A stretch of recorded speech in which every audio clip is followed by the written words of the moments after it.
UPSC ఫలితాల్లో Sharath Chandra IAS academy student Shravan Reddy 62వ rank సాధించారు.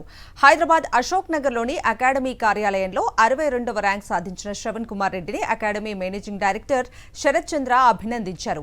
ముంబై ఐఐటీలో బీటెక్ పూర్తి చేసిన శ్రవణ్ రెడ్డి 2 ఏళ్ల క్రితం సివిల్స్ ఫలితాల్లో 457వ ర్యాంక్ సాధించారు.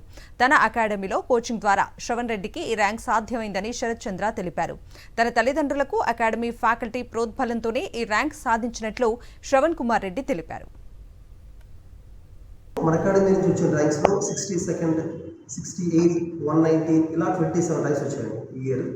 సో లాస్ట్ ఇయర్ అయితే మనకి టాప్ 10 లో కూడా వచ్చాయి. 3rd ర్యాంక్, 5th ర్యాంక్ వచ్చింది. ఈ ఇయర్ తెలుగు వాళ్ళకి లాస్ట్ ఇయర్ కన్నా ఎక్కువ ర్యాంక్ వచ్చాయి. లాస్ట్ ఇయర్ ఎక్కువ మంది వస్తున్నారు. ఎగ్జాంపుల్ శ్రవణ్ కానీ, భార్గవ్ కానీ, ఈవెన్ పూల ధనుష్ కానీ వీళ్ళందరూ కూడా మంచి కార్పొరేట్లో ఆప్షన్స్ ఉన్నప్పటికీ because he has got very good options, branch topper కూడా అయినా కూడా సర్వీస్ మోడల్కి తీసుకొస్తున్నారు. దానివల్ల తెలుగు ర్యాంక్స్ పెరుగుతున్నాయి. ఈరోజు ర్యాంక్స్ పెరుగుతున్నాయి తెలుగు వాళ్ళు.